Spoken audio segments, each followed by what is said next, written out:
Usually for Thanksgiving, we head out to go see family. Someone else always hosts. We typically help sponsor the host by paying for cleanup, etc. Our home is just too small to host the 30+ folks who typically show up through the day. This year that's obviously not happening. Other than us talking about not doing the usual, Thanksgiving didn't come up until yesterday. My kids have the week off from online school, and I was doing a puzzle with them before dinner when my husband walks in after work and says, "So did we get a turkey?" I looked at him and said, "Well, I know I didn't." "Did you?" He stared at me blankly and said, "No." "What do you mean? Do we need to get one still? Is it being delivered?" I shrugged and said, "I don't know nothing about no turkey." The kids and he looked so confused, so I helped them along and said, "I didn't buy anything. I didn't plan anything. No one said anything to me about Thanksgiving. Nobody offered to help meal plan, cook anything, do anything." He blew up yelling at me about how I should have obviously known. I said, "Why? I've literally never planned or made a Thanksgiving dinner in my life. The most I've ever done was help clean up or maybe peel the potato." I asked him why didn't he plan anything, why didn't the kids plan anything? Why is everyone waiting until the last minute and dumping it on me? He just sputtered and yelled and stormed off to his office and left me with the kids. We all had dinner, the kids cleaned up, and I was relaxing with some wine and a book after they all went to bed. My husband tore into me about how he can't believe I left this all to the last minute. Now there will be no Thanksgiving. How could I not be heartbroken to do this to the kids, etc. So I just looked at him and said, "Why didn't you plan? Why did you wait to the last minute to ask me?" He told me I was being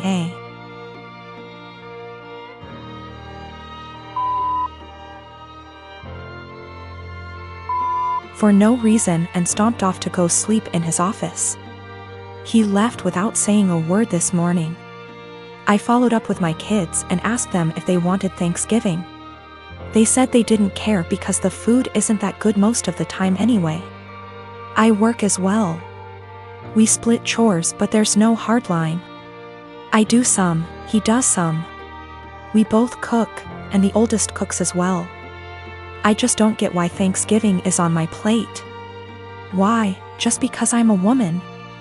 A lot of people seem to think that my kids are like toddlers or something. They're old enough to help make the menu for dinners, help with cooking, etc.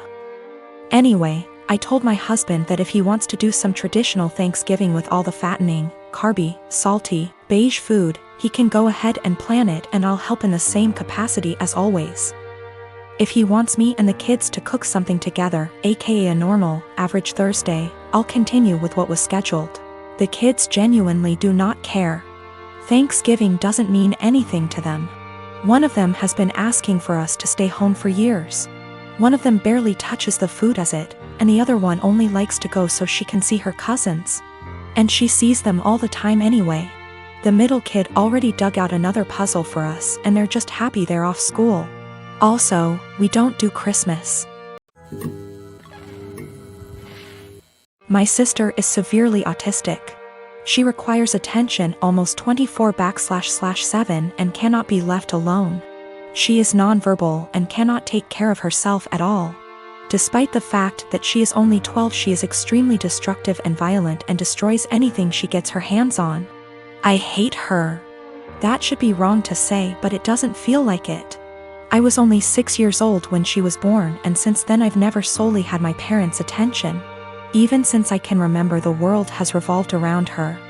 I was moved out of my room into the basement at 7 because she needed to be in the room next to my parents. All of my toys as a child were destroyed by her, and my parents simply ignored me when I complained. Even when I was 14 and she destroyed a Mac my school gave me, I was in the wrong. Along with this, I am expected to take care of her and drop everything I do for her. I can never make plans with friend because my parents expect me to be there if they need me to take care of her. Even when I do somehow get time to myself, I am required to leave if they need me. If I do not, then I am punished. The recent example of this is when I went to see the new Spider-Man movie and was grounded because I turned my phone off in the theater. It seems as if I am nothing more than a slave to them, and anything involving her simply overshadows me. This last week I was chosen to give a speech at a school event. I was so excited and my parents promised to be there, but they never showed and claimed it was because of my sister. Anytime anything like this happens for me, they are too busy with her. I've held this in for so long and it finally spilled out today. While talking about colleges with my father, he joked that I should get a degree that pays well so when they're gone I can take care of my sister. I don't know why, but this caused me to break down. I cried and screamed about how it's always about her. I'm nothing more than a caretaker to them, that they always make it about her and that I'm expected to be her slave for the rest of my life.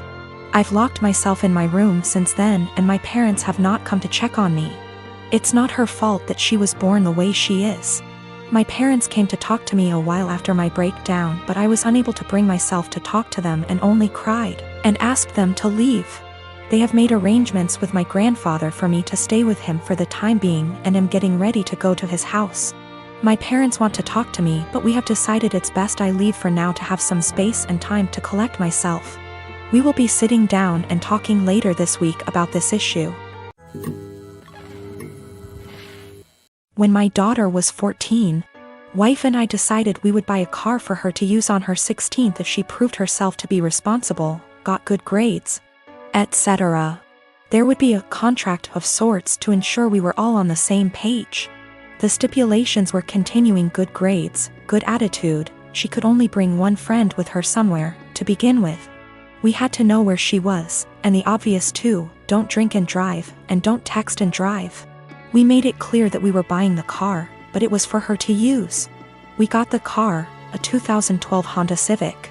She has a summer job right now, it's summer break so she's out doing stuff with her friends, etc. In a few months she will be off to college. Everything was going swimmingly. Until someone on that Nextdoor app started posting pictures and videos of bad drivers in the area. And lo and behold, my daughter was posted with her face down as she texted and rolled through a stop sign. Once with her face down in her phone at a stoplight. I was livid. My wife was the one who showed it to me. We found out there were more instances from her Instagram stories, and we decided, no. Wife and I up and sold the car. We didn't lose very much in the process, except of course our daughter completely came unraveled.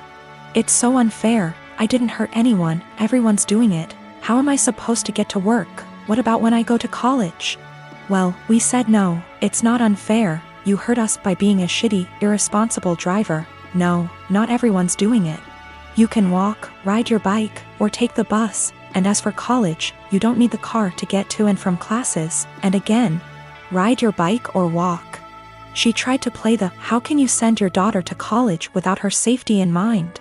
card and I said well, now you're concerned about safety? And she just up and screamed. This has everyone in our life up in arms and divided. Her grandparents think we're being over the top and awful, that grounding her would have sufficed. They've threatened that they will buy her a car again if we try to send her to college without one. The car is already sold, so there's no going back. I think what we did was absolutely correct, that actions have consequences and we would be in the wrong to pull back from that. In terms of her going to college? Well, she made that choice. She had a car, it came with certain stipulations, she disobeyed us, and now she pays the price. My mom is a huge Harry Potter nut. She and my dad actually met in a Harry Potter IRC, like Discord but for old people. In the early aughts got married, had kids, and from day one decided to embarrass us for life by naming us after some Harry Potter and Star Wars characters. It's honestly been hell. I have a stupid name, and since we were little my parents have forced stuff like Harry Potter, Star Wars, Marvel movies, etc. down our throats. Everything is about dragons and magic and blah blah blah. I'm so sick of it. Every birthday, every holiday, everything is just organized around fandom. So just like every Christmas, the days leading up to Christmas we have to sit down every night and watch Harry Potter movies. I can usually get away with knitting or drawing on my iPad during this, but this year my mom was like, let's just have a technology and distraction-free night every night.